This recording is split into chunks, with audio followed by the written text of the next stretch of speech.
Praise lord. దేవునికి స్తోత్రము. మీ అందరికీ నా వందనాలు. ఆయన హెచ్చవలసి ఉన్నది హీ మస్ట్ ఇంక్రీస్ అను కార్యక్రమానికి మిమ్మల్ని అందరినీ ప్రేమపూర్వకంగా ఆహ్వానిస్తున్నాము.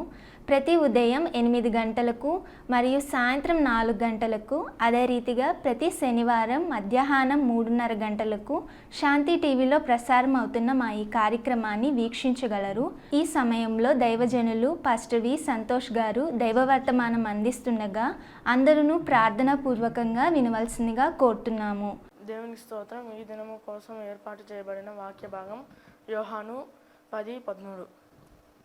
జీతగాడే గనుక గొర్రెలను గూర్చి లక్ష్యము చేయక పారిపోవును. ఆమేన్. దేవునికి స్తోత్రం. ప్రభువైన యేసుక్రీస్తు నామములో మీ అందరికీ ప్రత్యేకమైన వందనాలు తెలియజేస్తున్నాను. Praise Lord. మారనాథ. హల్లెలూయా. మీ అందరికీ వందనాలు. Have a nice day. May God bless you. ఈ దినమంతా మీకు ఆశీర్వాదకరంగా మారాలని ఉదయకాలము మీ వ్యక్తిగతమైన పర్సనల్ బైబిల్ స్టడీ, వ్యక్తిగతమైన వాక్య ధ్యానం చేశారో లేదో మరి తెలియదు, కానీ గత దినాల్లో గత ఎపిసోడ్లో నేను కొన్నిసార్లు 1-2-3 సార్లు జ్ఞాపకం చేశాను. న్యూ టెస్టిమెంట్ రీడింగ్ ఛాలెంజ్ అనగా కొత్త నిబంధన చదివేటువంటి సవాలు. అనగా 1 నెలలో కానీ 2 నెలల్లో కానీ లేదా 3 నెలల్లో, మరి ఎక్కువ నెలలు పొడిగించడం కూడా శ్రేయస్కరం కాదు.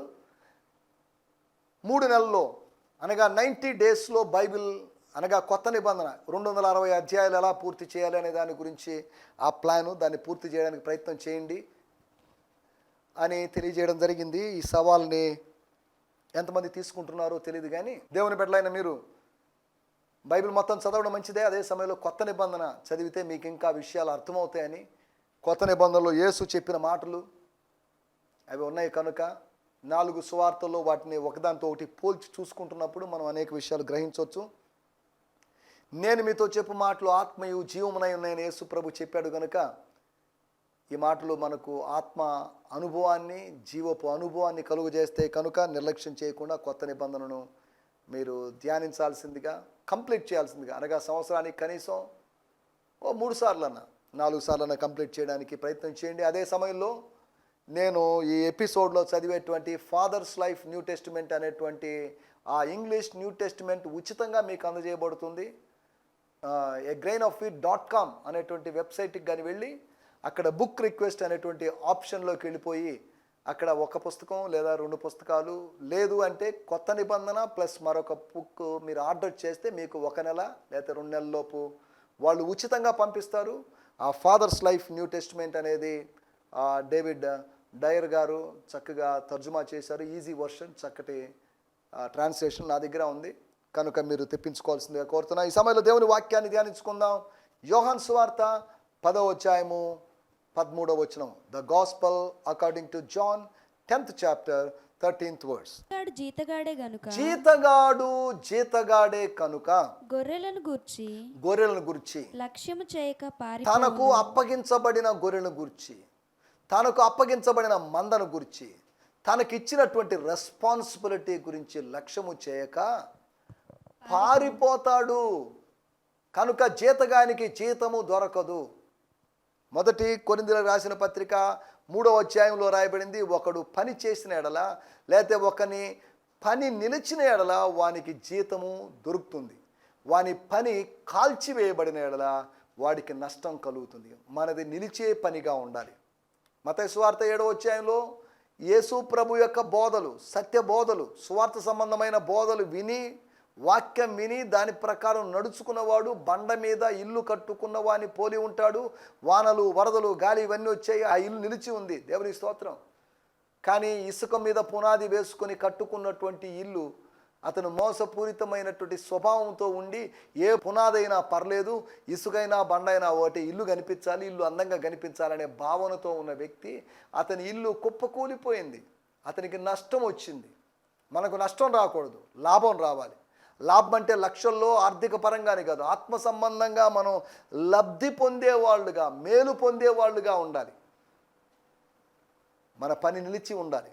మన పనిలో వెండి, బంగారు, వెలగల రాళ్లతో ఉన్నటువంటి పనిగా మన పని ఉండాలి. కానీ గడ్డి, కొయ్యకాలు వీటితో చేసేటువంటి పని కాలిపోతుంది. కర్రతో చేసేటువంటి పని కాలిపోతుంది. కాలిపోయిన పనికి ఎవరు జీతం ఇవ్వరు. నిలిచిన పనికి వెరీ గుడ్. ఈ టెస్ట్ల గుండా, ఈ పరీక్షల గుండా నీ సేవ నిలిచి ఉంది. ఈ పరీక్షల గుండా నీ సంఘం నిలిచి ఉంది. కనుక ఓ సంఘ కాపరి, ఓ సంఘపు దూత, మే గాడ్ బ్లెస్ యూ, బలా నమ్మకమైన మంచి దాసుడా అని దేవుడు నిన్ను దీవిస్తాడు. దేవుని స్తోత్రం, హల్లెలూయా. ఇక్కడ రాయబడిన మాటలు జీతగాడు జీతగాడే. వాడుక భాషలో కూడా మనం చూస్తే అక్కడ రాయబడిన మాటలు యోహాను సువార్త 10వ అధ్యాయం 13వ వచనం. అతడు కూలీ కొరకు అతడు కూలీ కొరకు, దినపు కూలీ కావచ్చు, వారపు కూలీ కావచ్చు, నెల కూలీ కావచ్చు, జీతం కోసం పనిచేసేవాడు కాబట్టి, జీతం కోసం పనిచేసేవాడు కాబట్టి గొర్రెల క్షేమము చూడడు. గొర్రెలు ఎట్ట చస్తే ఏంటి, గొర్రెలు ఎక్కడికి వెళ్తే ఏంటి, ఏ పొదలో చిక్కుకుంటే ఏంటి, వాటి సంఖ్య తగ్గితే ఏంటి, వాటి సంఖ్య పెరిగితే ఏంటి, వాటి గురించి డోంట్ కేర్ అన్నట్టుగా ఉన్నాడు. కాపరి అనే పేరు, గొర్రెల కాపరి అనే పేరు, కానీ వాటిని ఏమాత్రం లక్ష్యం చేయనివాడు, వాటి గురించి ఆలోచించని వాడు, వాటి మేతన గురించి ఆలోచించని వాడు, వాటి యొక్క విశ్రాంతిని గురించి ఆలోచించని వాడు, వాటి వ్యాధుల గురించి ఆలోచించని వాడు. ఈ రోజుల్లో మనం దేవుని సేవకులమైన మేము విశ్వాసులు అనే గొర్రెల గురించి ఆలోచించాలి. వాళ్ళ వ్యాధులేంటి, వాళ్ళ సమస్యలేంటి, వాళ్ళ కుటుంబ సమస్యలేంటి, వాళ్ళ ఆర్థిక సమస్యలేంటి. వాళ్ళ ఆర్థిక సమస్యలు తీరుస్తామని కాదు, వీటిని గురించి ఆలోచించి వారికి ఆత్మ సంబంధమైన సలహాలు, సూచనలు ఇచ్చే అవకాశం ఉంది. దేవుని స్తోత్రం. మందను లక్ష్యం చేయాలి, మందను గురించి ఆలోచించాలి. అపోస్తలుడైన పౌలు 2వ కొరింథీయులకు రాసిన పత్రిక 11వ అధ్యాయంలో అంటాడు. ఏమని అంటాడంటే, ఇవన్నీ కాక నాకు చాలా ఉన్నాయి, పర్సనల్ ప్రాబ్లమ్స్, పెరిల్స్ ఉన్నాయి, అన్ఫేవరబుల్ సర్కమ్స్టాన్సెస్ ఉన్నాయి, ప్రతికూల పరిస్థితులు ఉన్నాయి, కష్టాలు నష్టాలు ఉన్నాయి. అయినప్పటికీ సంఘములన్నిటిని గురించిన చింత నాకు కలదు. అయినప్పటికీ కూడా ఈ స్థాపించబడినటువంటి సంఘాలు, లేదా వేరు ప్రాంతాల్లో ఉన్నటువంటి, ఈ ఏషియాలో, యూరోప్లో ఉన్నటువంటి ఈ 2 ఖండాల్లో ఉన్నటువంటి సంఘాల గురించిన భారం నాకు ఉందని చెప్పాడు. అన్ని సమస్యలు ఉన్నప్పటికీ కూడా సంఘాల గురించి, స్థానిక సంఘాలను గురించిన భారం దైవజనులమైన మా మీద మోపబడి ఉంది. గొర్రెల గురించి లక్ష్యం చేసేవాళ్ళం. దేవుని స్తోత్రం. గొర్రెలు కాపరిని గురించి ఆలోచిస్తాయో లేదో కానీ కాపరి మాత్రం ఇప్పుడు గొర్రెల గురించి ఆలోచిస్తాడు. చదవండి యోహాను సువార్త 10వ అధ్యాయము 13వ వచనము. ఆ ఇంగ్లీష్ బైబిల్లో ఫాదర్స్ లైఫ్ న్యూ టెస్టమెంట్లో he runs away because దానికి ఒక కారణం ఉంది. there is a reason. without reason he is not fleeing. He is a hired hand and doesn't care for the sheep. he doesn't care for the sheep. దేవుని స్తోత్రం. అతన్ని ఎక్కడికో బాడుగ మనిషి, అతను కూలోడు, అతను బాధ్యత లేనోడు. వచ్చాడు, నచ్చకపోతే చెప్పా పెట్టకుండా వెళ్ళిపోతాడు. హాగర్లాగా చెప్పా పెట్టకుండా వెళ్ళిపోతాడు. చూడండి, కొంతమంది ఇలాగే బాధ్యత లేకుండా కొంతకాలం ఉంటా ఉంటారు, కొంతకాలం వెళ్తూ ఉంటారు. ఈ మధ్య కాలంలో ఒక 2 యవనస్తులు నా దగ్గరకు వచ్చారు. మీతో ఉంటాము పరిచర్యకి, మీకు పరిచర్య సహకరిస్తామని. ఇక్కడ వాళ్ళ వాక్య పరిచర్యల గురించి అది అలా కాదు ఇలా కాదు అని కాస్త విమర్శించి సరిదిద్దాలని ప్రయత్నం చేసేసరికి సర్దుకొని వెళ్ళిపోయారు. వాళ్ళని ఎవరు రమ్మన్నారు? వాళ్ళంతటా వాళ్ళే వచ్చారు, వాళ్ళంతటా వాళ్ళు వెళ్ళిపోయారు. దేవుని చేత పంపబడిన వాళ్ళైతే నిలుస్తారు వాళ్ళు. చాలామంది పరిస్థితి ఇలాగే ఉంది. హైర్డ్ పీపుల్ అనగా, ఓహో మీరు మాకు అంత ఇస్తారు కదా, భోజనము, వసతి, లేకపోతే అన్నీ ఇస్తే మేము ఉంటాం, లేదా ఎంత ఇస్తారు చెప్పండి, అంత ఇస్తే మేము ఉండలేము అనగా మత్తయి సువార్త 20వ అధ్యాయంలో ఆ కూలి వాళ్ళలాగా దేనారము చొప్పున ఒడంబడి ఉన్నవాళ్ళు, డబ్బులు ఇస్తేనే మినిస్ట్రీ చేస్తామనేవాళ్ళు, వాహనాలు ఉంటే మినిస్ట్రీ చేస్తామనేవాళ్ళు. చూడండి ఎంత విచారకరమైన పరిస్థితి. జీతం కోసం బతికేటట్టు వాళ్ళు. ఒక యవనస్తుడికి భోజనము వసతి కల్పించి 2000 రూపాయలు ప్రతి నెల ఇస్తున్నా ఆయనకి చాలదట, ఆయనకి సంఘం కావాలట. అనుభవం లేదు, సంఘాలు ఎలా అప్పగిస్తాం మనం వాళ్ళకి? ఇవన్నీ ఆలోచించకుండా ఈ రోజుల్లో బైబిల్ ట్రైనింగ్ చేసి వచ్చిన యవనస్తులు వాళ్ళ గురించి వాళ్ళు గొప్పగా ఆలోచిస్తూ, వాళ్ళ గురించి వాళ్ళు గొప్పగా అంచనాలు వేస్తూ, వాళ్ళేదో పెద్ద ప్రసంగికులు అన్నట్టుగా, అంతర్జాతీయ ప్రసంగికులు అన్నట్టుగా ఫీల్ అయిపోవడం ఎంతో విచారకరమైన విషయం. యవన దైవజనులు దయచేసి గుర్తుపెట్టుకోండి, దీనులుగా, అతిశయము లేనివారుగా, తమను తాము తగ్గించుకున్న వారుగా, సీనియర్ దైవజనుల్ని అనగా, సీనియర్ అనగానే సీనియారిటీ గురించిగా నేను మాట్లాడేది, వాళ్ళ యొక్క వయసుకు తగిన విధంగా వాళ్ళని గౌరవిస్తూ ఉన్నట్లయితే దేవుని చేత దీవించబడతారు. నేను నా పరిచర్యలో కూడా పెద్దవాళ్ళైన దైవజనుల్ని ప్రేమిస్తూ వాళ్ళ యొక్క గైడెన్స్ తీసుకుంటూ ముందుకు సాగేవాడిని. ఈ నెల్లూరు పట్టణంలోని ఒకప్పటి సీనియర్ దైవజనులైనటువంటి శిఖామణి అంకుల్ గారు, క్రిసోస్తం అంకుల్ గారు, ఇంకా కొంతమంది పెద్ద దైవజనులు, వాళ్ళతో నేను కలిసి ఉండేవాడిని. నా ఆత్మీయ తండ్రి అయినటువంటి పాస్టర్ యేసుదాస్ పాస్టర్ గారు, యేసుదాస్ అయ్య గారు, రెవరెండ్ ఐ యేసుదాస్ గారు సోమశిల, వీరితో నేను కలిసి ఉండేవాడిని. సీనియర్ దైవజనులు నేను ప్రేమించేవాడిని. నేను వాళ్ళతో నాకు ఇష్టం, వాళ్ళ దగ్గర అనుభవాలు ఉన్నాయి, వాళ్ళకున్నటువంటి ఎక్స్పీరియన్స్ నాకు ఎడిఫికేషన్ని కలుగు చేస్తుంది. ముసలి వాళ్ళతో, పెద్దవాళ్ళని, సేవకులతో, సీనియర్ సిటిజన్స్ అయినటువంటి సేవకులతో నేను కలిసి ఉండడానికి ప్రయత్నం చేస్తాను. ఎందుకంటే వాళ్ళ జీవిత పాఠాలు, వాళ్ళ జీవిత అనుభవాలు యవనస్తుడిని, మధ్య వయస్కుడైన నాకు ప్రయోజనకరంగా ఉంటాయి. దేవునికి స్తోత్రం, హల్లెలూయా. కానీ ఈ రోజుల్లో యవనస్తులు అటువంటి మనోభావాలు లేరు. పాత రోజుల్లోకి ఈ రోజుల్లో సేవకుల మధ్యలో ఎన్నో తేడాలు వచ్చేసాయి. ఇప్పుడంతా నకిలీతనం కనిపిస్తుంది, నిజాయితీ ఎక్కడా లేదు, అంత నటన కనిపిస్తుంది. సరే, ఈ పరిస్థితులు ఇలాగే ఉన్నట్టయితే సంఘానికి రాబోయే రోజుల్లో ప్రమాదకరం. కాబట్టి నమ్మకస్తులైన సేవకులు, చక్కగా ట్రైన్ అయినటువంటి సేవకులు, జిఎఫ్ఐ అనేటువంటి మా సహవాసానికి, లేకపోతే గిడియోన్ మిషన్ చర్చ్ అనేటువంటి శాంతినగర్లోనే చర్చ్కి పనిచేసేటువంటి యవనస్తులైనటువంటి హార్డ్ వర్కింగ్, కష్టపడి పనిచేసేటువంటి సేవకుల కొరకు ఎదురు చూస్తున్నాం. మీరు కూడా ప్రార్థించాల్సిందిగా మిమ్మల్ని ప్రేమపూర్వకంగా కోరుతున్నాం. ఎవరైనా అటువంటి వారు మీకు తారసపడితే, తటస్థపడితే దయచేసి వారి గురించి నాకు తెలియజేయండి, వారి వివరాలు నాకు పంపించండి, లేకపోతే వాళ్ళ ఫోన్ నెంబర్ నాకు పంపించినట్టు వారితో మాట్లాడి ప్రార్థనాపూర్వకంగా ఒక స్టెప్ తీసుకొని వారిని ఈ పరిచర్యలో పాలిభాగస్తులుగా చేసుకోవడానికి నేను ఇష్టపడుతున్నాను. దేవుని స్తోత్రం, హల్లెలూయా.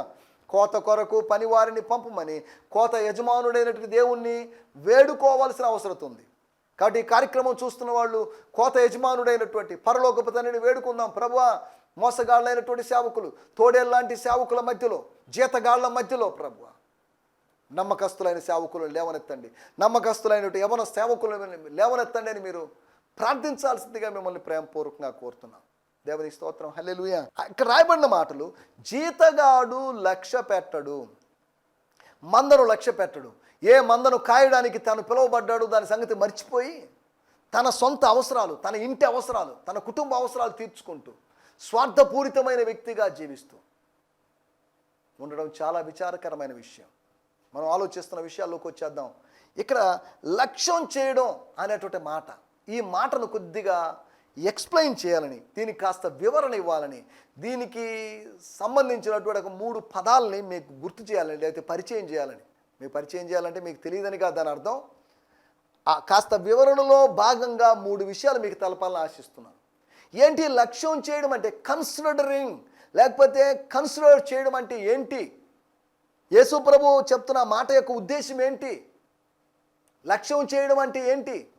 జీతగాడు ఎందుకు లక్ష్యం చేయడం లేదు? జీతగాడు లక్ష్యం చేయడం లేదు, దొంగ లక్ష్యం చేయడం లేదు. కానీ కాపరి, మంచి కాపరి లక్ష్యం చేస్తున్నాడు.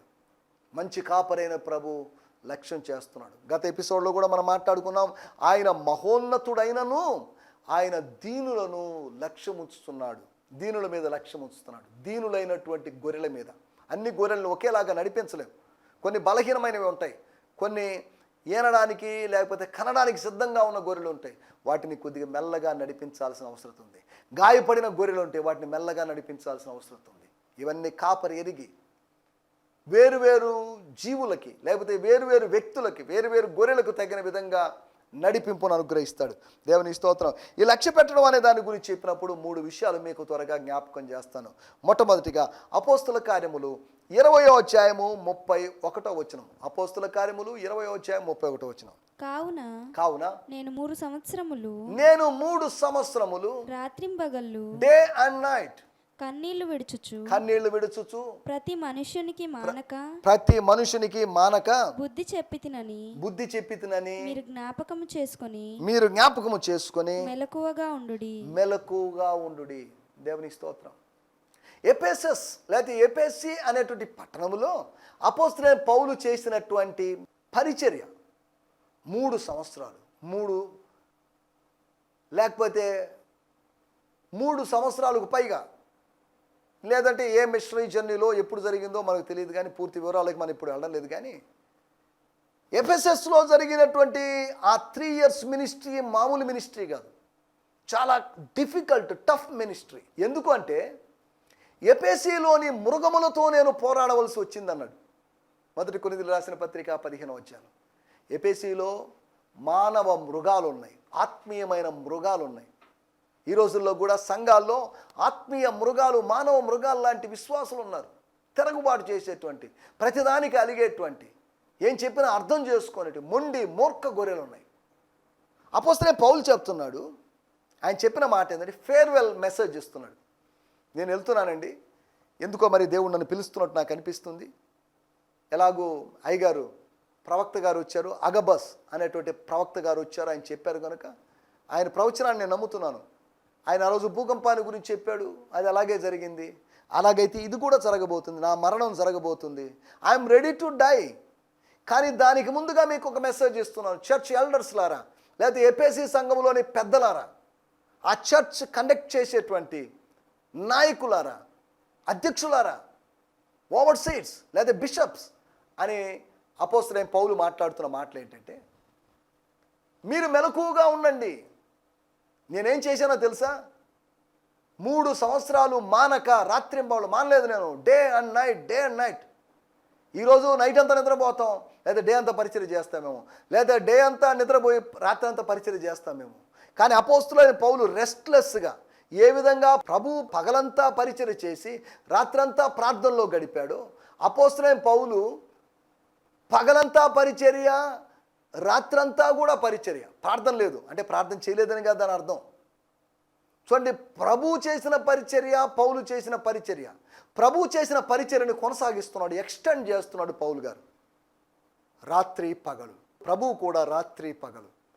అలాగైతే మనం కూడా దేవుని సేవకులమైన మనం డే అయినా ఒకటే, నైట్ అయినా ఒకటే, ఎప్పుడైనా పని చేయడానికి సిద్ధంగా ఉండాలి, ప్రభువుని సేవించడానికి సిద్ధంగా ఉండాలి, ప్రభు బిడ్డలను సేవించడానికి సిద్ధంగా ఉండాలి. రెస్ట్లెస్గా మనం మినిస్ట్రీ చేయాలి. ఎప్పుడు రెస్ట్ తీసుకుంటుంటే ఇంకేంటి మనం మినిస్ట్రీ చేసేది? రెస్ట్ మనకి భూలోకంలో లేదు. రెస్ట్ ప్రభు సన్నిధికి వెళ్తేనే రెస్ట్. దాన్ని మనం రెస్ట్ ఇన్ పీస్ అన్నారు. చచ్చిపోయినప్పుడు, చచ్చిపోయిన తర్వాతే మనకు రెస్ట్. నిత్య విశ్రమ స్థానం పరలోకమే కానీ నిత్య విశ్రమ స్థానం భూలోకం కాదు. బ్యూలా దేశము నిత్య విశ్రమ స్థానమే కానీ ఈ లోకము నెల్లూరో లేకపోతే ఆంధ్రప్రదేశో లేకపోతే ఇండియా, భారతదేశం కానే కాదు అనే సంగతి గుర్తు చేస్తున్నాను. దేవుని స్తోత్రం. ఒకటి, మెలకువగా ఉండడం, బీ వాచ్ఫుల్గా ఉండడం, అలర్ట్గా ఉండడం, యాక్టివ్గా ఉండడం. ఎందుకు మెలకువగా ఉండాలి? సరిహద్దులో ఉన్న సైనికుడు మెలకువగా ఉండాలి, కాపరి మెలకువగా ఉండాలి. అర్ధరాత్రి సమయంలో బెత్లెహేం వాళ్ళు, యెరూషలేం వాళ్ళు నిద్రపోతున్నారు. ఒక దేవుని దూత, పరలోకం పంపించినటువంటి ఒక దేవుని దూత వాళ్ళ మధ్యలోకి ప్రత్యక్షమై యేసు ప్రభు యొక్క జనన వార్తను వాళ్ళకి తెలియజేసిన సంగతి మనకు తెలుసు. లూకాసు వార్త 2వ అధ్యాయంలో వాళ్ళు మెలకువగా ఉన్నారు. ఆ వెలుతురును చూసి, ఆ మహిమను చూసి, ఆ ప్రకాశాన్ని చూసి ఏంటని వాళ్ళకి అర్థం కాలేదు. సందేశాన్ని అర్థం చేసుకొని ఆ సందేశము సత్యమో కాదో నిశ్చయం చేసుకోవడానికి అక్కడికి వెళ్ళి చూసి దేవుని స్తుతించి తిరిగి సంతోషంతో తిరిగి స్తుతిస్తూ వచ్చారు. దేవునికి స్తోత్రం. మెలకువగా ఉన్న వాళ్ళకి ఆశీర్వాదాలన్నీ ఉన్నాయి. మెలకు లేకుండా మత్తులో ఉన్నావా? లోకపు మత్తులో ఉన్నావా? పాపపు మత్తులో ఉన్నావా? మతపు మత్తులో ఉన్నావా? ఏ మత్తులో ఉన్నావు నువ్వు? దానిలోంచి బయటపడు. మెలకువగా ఉండాల్సిన అవసరం. లక్ష్యం చేయడం అంటే మెలకువగా ఉండడం అని అర్థం.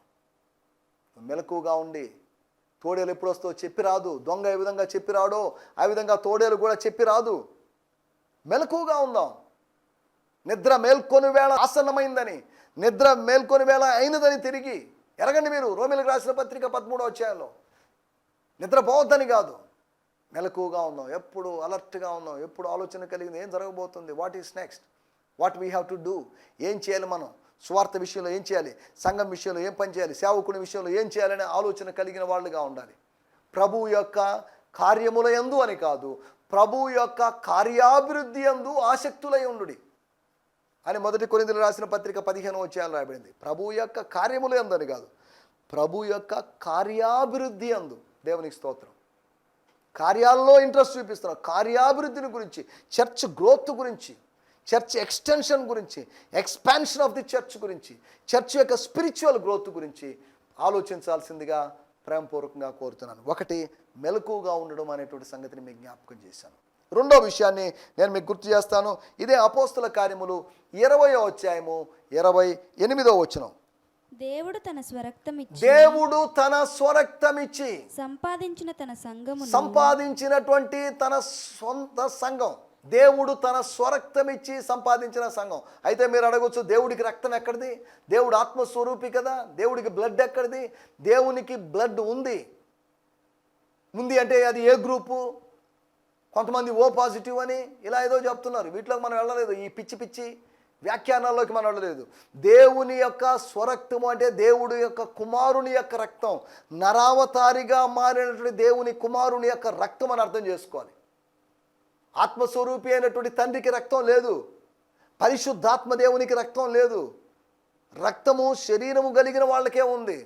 రక్త మాంసములు అని దేవుని వాక్యం రాయబడింది. బ్లడ్ అండ్ ఫ్లెష్ అని రాయబడింది. ఫ్లెష్ ఉంటే బ్లడ్ ఉంటుంది. కాబట్టి శరీరములో ఉన్న వాళ్ళకి రక్తం ఉంది. రక్త మాంసాలు దేవుని రాజ్యాన్ని స్వతంత్రించుకోవు.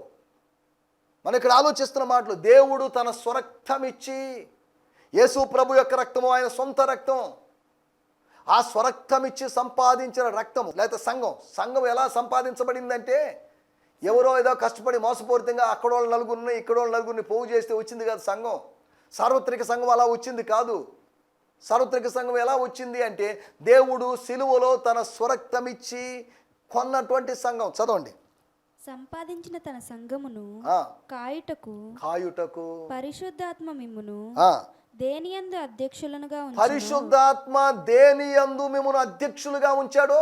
ఆ యావత్తు యందును గూర్చి, ఆ యావత్తు మందను గూర్చి, ఆ యావత్తు మంద టోటల్ ఫ్లాక్ గురించి, కొద్ది మందని కాదు, మందలో కొంత భాగం గురించి, 4వ వంతు 5వ వంతు గురించి అని కాదు, ఆ మందను గురించి ఆలోచన కలిగి ఉండండి, జాగ్రత్తగా ఉండండి. 31వ వచనం మనం చదువుకున్నాం, మెలకుగా ఉండండి అని అన్నాడు. అనగా లక్ష్య పెట్టడం అంటే మెలకు కలిగి ఉండడం, లక్ష్య పెట్టడం అంటే జాగ్రత్త కలిగి ఉండడం. జాగ్రత్త. అపోస్తలుడైన పౌలు అన్నాడు, నేను వెళ్ళిన తర్వాత క్రూరమైన తోడేళ్ళు వస్తాయి, జాగ్రత్త. చీల్చివేస్తాయి, చెదరగొడతాయి, ముక్కలు చేస్తాయి, గత దినాల్లో జరిగిన పనిని పాడు చేస్తాయి, గత దినాల్లో పడిన ప్రయాసను వ్యర్థం చేస్తాయి. కాబట్టి జాగ్రత్తగా ఉండండి. జాగ్రత్తగా ఉండడం అంటే మెలకుగా ఉన్న దానికన్నా ఒక ఆయుధముతో సిద్ధంగా ఉండడం, ఎదురు దాడి చేయడానికి సిద్ధంగా ఉండడం. ఒకవేళ ఇంకా మీకు అర్థం కావడానికి, మెలకుగా ఉండడం అంటే అది ఒక డిఫెన్సివ్ విధానం అనుకుంటే, లేదా ఎదుర్కొనే విధానం అనుకుంటే, జాగ్రత్తగా ఉండడం అంటే అది అఫెన్సివ్ వే, మనం ఎదురుదాడి చేసేటువంటి విధానం. దేవుని స్తోత్రం. ఒకటేమో మెలకుగా ఉండడం అంటే అది డిఫెన్సివ్ వే అయితే, ఈ జాగ్రత్తగా ఉండడం అనేది అఫెన్సివ్ వే, ఎదురు దాడి చేయడం. దేవుని స్తోత్రం. ఒక యుద్ధంలో దాడి ఉంటుంది, ఎదురు దాడి ఉంటుంది. దాడిని ఎదుర్కొంటాం, అదే సమయంలో ఎదురు దాడి చేస్తాం. ఎంతసేపటికి సాతానుడు ఎదురు దాడి చేస్తున్నప్పుడు దాన్ని ఎదుర్కొంటాం. అపవాది వేసేటువంటి అగ్ని బాణాలని మనం అడ్డుకోవడానికి, ఎదిరించడానికి మనం విశ్వాసం అనే డాలు ఉపయోగిస్తున్నాం. అదే సమయంలో ఎదురు దాడి చేయడానికి మనం ఆత్మ ఖడ్గాన్ని వాడుతున్నాం. ప్రతిసారి మనం డాలు వాడడం లేదు. అగ్ని బాణాలు వచ్చాయా, విశ్వాసం అనే డాలు ఉపయోగిస్తున్నాం. కానీ అదే సమయంలో మనం కొన్నిసార్లు కత్తి దూసి, ఆత్మ ఖడ్గము వాక్య ఖడ్గాన్ని దూసి శత్రువు మీద అఫెన్సివ్గా మనం పోరాడాల్సిన అవసరం ఉంది. దేవునికి స్తోత్రం. హల్లెలూయా. ఒకటి మెలకుగా ఉండడం, లక్ష్యం ఉంచడం అనే మాట గురించి మనం ఆలోచిస్తూ మెలకుగా ఉండడం. రెండోది జాగ్రత్తగా ఉండడం. తర్వాత 3వ విషయాన్ని చెప్పి ముగిస్తాను. 1 పేతురు పత్రిక 5వ అధ్యాయము 2వ వచనం. బలిమి చేత కాదు, బలము చేత కాదు, ఫోర్స్ఫుల్గా కాదు, ప్రెషర్ చేత కాదు, దేవుని చిత్త ప్రకారము అకార్డింగ్ టు గాడ్స్ విల్, ఇష్టపూర్వకంగాను వాలంటరీగా, దుర్లాభాన్ని అపేక్షించడం కాదు, సిద్ధ మనసుతో ప్రిపేర్డ్ అయినట్టు హార్ట్తో మీ మధ్యనున్న దేవుని మందను పై విచారణ ఓవర్ సీయింగ్ చేస్తూ దానిని కాయుడి. పేతురు, నన్ను ప్రేమిస్తున్నావా అని ప్రభు అడిగాడు. అవును ప్రభువా. ఎస్, వెరీ గుడ్, మంచిదే, తప్పేం లేదు. కానీ ఒకటి గుర్తుపెట్టుకో, నా పిల్లలను, నా గొర్రెలను మేపుము గొర్రెల పిల్లల్ని అని చెప్పడాన్ని మనం చూస్తున్నాం. ఇక్కడ కూడా అదే మాటను, అదే భావజాలాన్ని, అదే కాన్సెప్ట్ని పేతురు గారు వాడుతున్నారు. బలిమి చేత కాదు, దుర్లాభేక్ష చేత కాదు, ఏదో వస్తుందని, కట్టలు కట్టలుగా వస్తుందని, పాపులర్ అయిపోతామని, మంచి పేరు వస్తుందని కానే కాదు. స్తోత్రం. దేన్ని బట్టి? దేవుని చిత్త ప్రకారం పై విచారణ చేస్తూ జాగ్రత్తగా, లేకపోతే కాయండి. దేవుని స్తోత్రం. హల్లెలూయా. కాపుదలను అనుగ్రహించండి అని చెప్పే మాటలు మనం చూస్తున్నాం. జీతగాడు జీతగాడే, మనం చదువుకున్న మూలవాక్యం. జీతగాడు జీతగాడే, వాడు తోడేలు వచ్చుట చూచి వాడు పారిపోతాడు, లక్ష్యం చేయడు. మనం లక్ష్యం చేసేటువంటి వ్యక్తులుగా ఉండాలి. మన లక్ష్యం ఒకటే, దేవుడు అప్పగించిన మంద, దేవుడిచ్చిన మంద, దేవుడిచ్చిన వనరులు, దేవుడిచ్చినటువంటి తలాంతులు, దేవుడిచ్చిన వెండి నాణ్యాలు, దేవుడిచ్చిన వ్యక్తులు, దేవుడిచ్చిన మనుషులు. ఇది మన లక్ష్యం. 3 విషయాలు మనం ఆలోచించాం. ఒకటి, మెలకువగా ఉండడం, లక్ష్యం చేయడం అంటే జాగ్రత్తగా ఉండడం. 3వది, లక్ష్యం చేయడం అంటే కాయడం, కాపరత్వం చేయడం, కాపరిగా ఉండడం, వాటి విషయంలో సంపూర్ణమైన బాధ్యత తీసుకోవడం. డే అండ్ నైట్ ఒక గొర్రెలాగా అతను మారిపోతాడు. గొర్రెల మధ్యలో గడుపుతూ, మనుషుల మధ్యలో గడిపేది కాదు, గొర్రెల మధ్యలో గడుపుతూ, గొర్రెల వాసన, గొర్రెల కంపు అతని దేహానికి కూడా అంటుతుంది. అయినప్పటికీ కూడా చలి, వాతావరణ అనుకూల పరిస్థితులను ఎదుర్కొని కష్టాల మధ్యలో, గొర్రెల మధ్యలో ఉంటాడు. గొర్రెలకి కాపుదల రావాలి, గొర్రెలకి భద్రత రావాలనేది అతని యొక్క ఉద్దేశం. దయచేసి తల్లోంచండి, చిన్న ప్రార్థన చేసుకుందాం. పరిశుద్ధుడా, మహోన్నతుడా, మహాగణుడా, మా దేవా, మిమ్మల్ని స్తుతిస్తున్నాం. మీరు మాకు ఇచ్చిన మంచి దినం కొరకై మీకు వందనాలు. ఈ దినం మీరు మాకు వినిపించిన మాటల కొరకై మీకు వందనం చేస్తున్నాం. లక్ష్యం ఉంచాలి, మీ మాటల యందు మేము లక్ష్యం ఉంచాలి, మీ యందు మేము లక్ష్యం ఉంచాలి, మీరు మాకు అప్పగించిన వాటి యందు లక్ష్యం ఉంచాలని. అలా లక్ష్యం ఉంచకపోతే, నిర్లక్ష్యం కలిగి ఉంటే, ఉదాసీన వైఖరిలో మేము ఉంటే, నిర్విచారంగా ఉంటే మాకు శ్రమ అని మీ వాక్యం చెప్తుంది. కనుక నాయన, లక్ష్యం ఉంచడం అంటే మెలకుగా ఉండడమని, జాగ్రత్తగా ఉండడమని, కాయడమని, మాకు ఈ విషయాల్ని గుర్తు చేసినందుకు మీకు వందనం చేస్తున్నాం. అవును ప్రభువా, మీకు వందనాలు. ఈ సంగతులకు మేము చాలిన వాళ్ళం కాదు, యోగ్యులం కాదు. అయినప్పటికీ నాయన, మీ సేవ చేసే ధన్యత మీరు మాకు ఇచ్చారు.